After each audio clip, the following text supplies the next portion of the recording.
पैसा जो माणसाला काहीही करायला भाग पाडतो। कधी पैशापायी आई बापाला घराबाहेर काढलं जातंय, कधी पैशापायी नवरा बायकोमध्ये घटस्फोट होत आहेत, कधी पैशापायी हत्या केली जातीये। थोडक्यात काय, पैसा सध्याच्या घडीला लोकांसाठी इतका प्राणप्रिय झालाय की या पैशासमोर सगळं काही शून्य झालंय। भोपाळमध्ये तर पैशांसाठी एका बीबीएच्या पोरानं मित्रांच्या मदतीनं एका लहान पोराचा प्रायव्हेट पार्ट म्हणजे थेट अंडकोशच कापलं। त्यानंतर त्याची हत्या केली आणि त्याची बॉडी तलावामध्ये फेकून दिली। सगळ्यात मोठं दुर्दैव हे की ज्या पोराच्या बाबतीत ही घटना घडली त्या मुलाचा तर फक्त 100 रुपयांसाठी हाकनाक जीव गेलाय।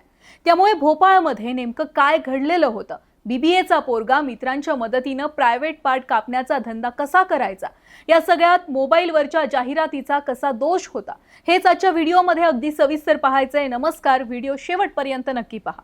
बघा, व्हिडिओला सुरुवात करण्याआधी अंडकोशाबाबत काही महत्त्वाचे मुद्दे थोडक्यात समजून घेऊयात। अनेकांना हे ऐकायला आणि बोलायला लाज वाटते, पण हे समजून घेणं महत्त्वाचं आहे। लक्षात घ्या, पुरुषांचं अंडकोश हे पुरुषांच्या शरीरातील महत्त्वाचे प्रजनन आणि हार्मोन तयार करणारं अवयव आहे। त्यांच्यामध्ये शुक्राणू तयार होतात आणि टेस्टोस्टेरॉन सारख्या हार्मोन्सची निर्मिती होते। आता बघा, जर हेच अंडकोश जबरदस्तीनं काढण्याचा प्रयत्न केला तर मोठ्या प्रमाणात रक्तस्राव, संसर्ग तसेच शॉक आणि मृत्यूचा धोका सुद्धा निर्माण होऊ शकतो। आता याच अंडकोशांची किंमत करोडोंच्या घरामध्ये सांगितली जाते आणि त्याचाच परिणाम भोपाळमध्ये झालेला आहे। आता भोपाळमध्ये नेमकं काय झालं ते बघा। भोपाळमध्ये बीबीए झालेल्या झोएब खान यानं मोबाईलवर एक जाहिरात पाहिली होती। या जाहिरातीमध्ये असं सांगितलेलं होतं की 15 ते 16 वर्षांच्या मुलांचे अंडकोश मिळवून दिल्यास सुमारे 1 कोटीपेक्षा जास्त रुपये मिळतील। झोएबनं ही जाहिरात त्याच्या मित्रांना दाखवली। मग झोएब आणि त्याच्या 4 मित्रांनी पैशांसाठी एक प्लॅन आखला। प्लॅन असा होता की एखाद्या 15 वर्षाच्या पोराला कुठेतरी भांडण झालं आहे, या भांडणामध्ये आम्हाला टोळी तयार करण्यासाठी मुलांची गरज आहे, जर तुम्ही सोबत असाल तर 100 रुपये तुम्हाला देऊ, असं त्या मुलांना सांगायचं आणि त्यांना आपल्या सोबत घेऊन जायचं। हा होता झोएब आणि त्याच्या साथीदारांचा प्लॅन नुसार झोएबनं पहिल्यांदा एका मुलाला भांडणामध्ये मदत करण्यासाठी 100 रुपये देण्याचं आमिष दाखवलं, मात्र तो मुलगा त्यांच्यासोबत गेला नाही। दुसऱ्या प्रयत्नामध्ये लक्ष केलेल्या मुलानं प्रतिकार करून पळ काढला। त्यानंतर 6 ऑगस्ट रोजी तिसऱ्यांदा प्रयत्न करण्यात आला।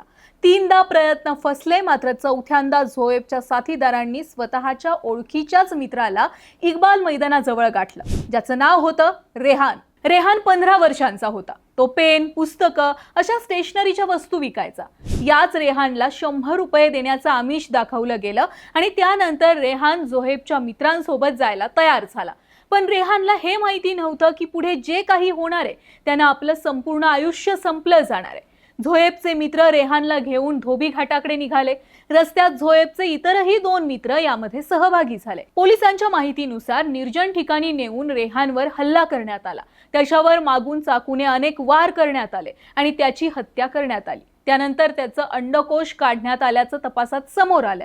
आता हे सगळं झालं तेव्हा झोएब घटनास्थळी उपस्थितच नव्हता। तो व्हिडिओ कॉलच्या माध्यमातून त्याच्या मित्रांना मार्गदर्शन करत होता, कारण तो मित्रांना सांगत होता की तो डॉक्टर आहे। आता रेहानचं अंडकोश जबरदस्तीनं काढल्यामुळं अर्थात त्याचा मृत्यू हा झाला। आता झोएब आणि त्याच्या मित्रांना अंडकोश मिळालं होतं, पण ते घेण्यासाठी ग्राहक मिळत नव्हते। 3 दिवस झोएब आणि त्याच्या साथीदारांनी अंडकोश विकण्यासाठी धावपळ केली, पण शेवटी कुणी सुद्धा मिळालं नाही। सोबतच रेहानच्या बॉडीचा वासही येत होता। मग काय, झोएबनं 3 दिवसांनंतर 10 ऑगस्ट रोजी धोबी घाटाजवळील छोटा तलाव परिसरात रेहानचा कुजलेला मृतदेह फेकून दिला। रेहानच्या शरीरावर अनेक जखमा असल्याचं शवविच्छेदनामध्ये समोर आलं। सुरुवातीला ओळख पटली नाही, नंतर कपडे आणि हातावर एस शंकर या टॅटूमुळे रेहानच्या आईला आपल्या लेकाची ओळख पटली। लक्षात घ्या, ज्या कोट्यावधी रुपयांच्या लालसेपोटी हा गुन्हा केला गेला तो प्लॅन हत्या झाल्यानंतर शेवटी फसला। पण या पैशांसाठी 15 वर्षांच्या निरपराध पोराचा जीव गेला। याला जबाबदार कोण?